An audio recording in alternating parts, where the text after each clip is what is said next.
ইলিশ মাছ ভারতে এক্সপোর্ট নিয়ে আজকে সারা বাংলাদেশ আবার উত্তাল। প্রচুর ফেসবুক পোস্ট, এর মধ্যে একজন অ্যাডভোকেট সাহেব আইনি নোটিশ পাঠিয়ে দিয়েছেন। তারপর অনেক সাংবাদিক দেখলাম আজকে পশু ও মৎস্য সম্পদ উপদেষ্টার সামনে অনেক ধরনের প্রশ্ন করছেন।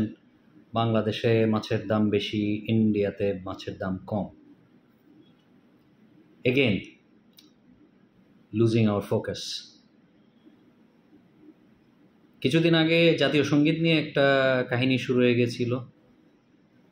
2-3 দিন ধরে ভয়ঙ্করভাবে জাতীয় সঙ্গীত নিয়ে হইচই আমাদের বাংলাদেশি ভাই বোন সবার।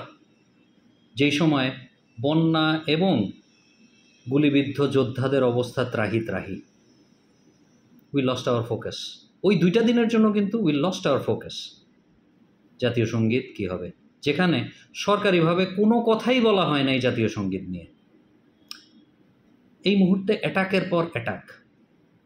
একটা সাংবাদিককে জিজ্ঞাসা করতে দেখি নাই কাউকে, কোনো উপদেষ্টাকে আমি দেখি নাই, হয়তোবা করেছে, আমার চোখে পড়ে নাই। ভারতে ইলিশ পাঠান, কিন্তু শেখ হাসিনাকে ওরা কবে পাঠাবে? কবে বাংলার দেশের মাটিতে শেখ হাসিনার বিচার হবে? এই যে এতগুলা লোক পালিয়ে গেল বাংলাদেশ থেকে, এটা কিভাবে হলো? সেই অ্যাডভোকেট সাহেব কিন্তু একটা উকিল নোটিশ পাঠাইতে পারলো না ল এনফোর্সমেন্ট এজেন্সিকে বা বিভিন্ন পোর্টে যারা দায়িত্বে আছেন, যে আপনাদের সামনে দিয়ে এই খুনিগুলা পালালো কিভাবে। সবাই কি খুব সহজে নিজের ইমেজকে বাঙালি আমাদের বাংলাদেশিদের সামনে তুলে ধরতে চায় সহজ সহজ কাজ করে?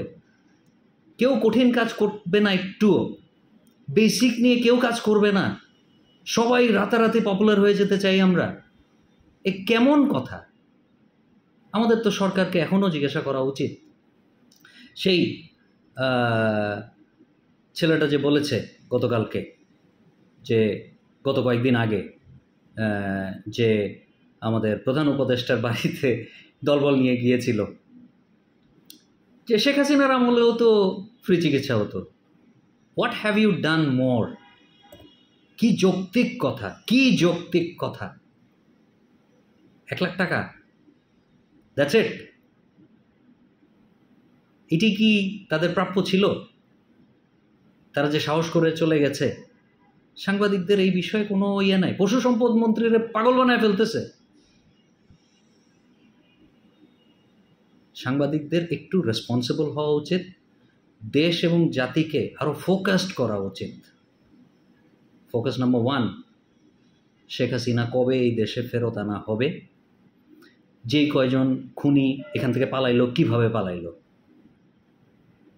এবং ফোকাস নাম্বার 1 এগেন, যারা অসুস্থ রোগী, গুলিবিদ্ধ ভাই বোন, তাদের চিকিৎসা, সুচিকিৎসা এবং সর্বোচ্চ চিকিৎসা কীভাবে নিশ্চিত করা হবে। আসসালামু আলাইকুম।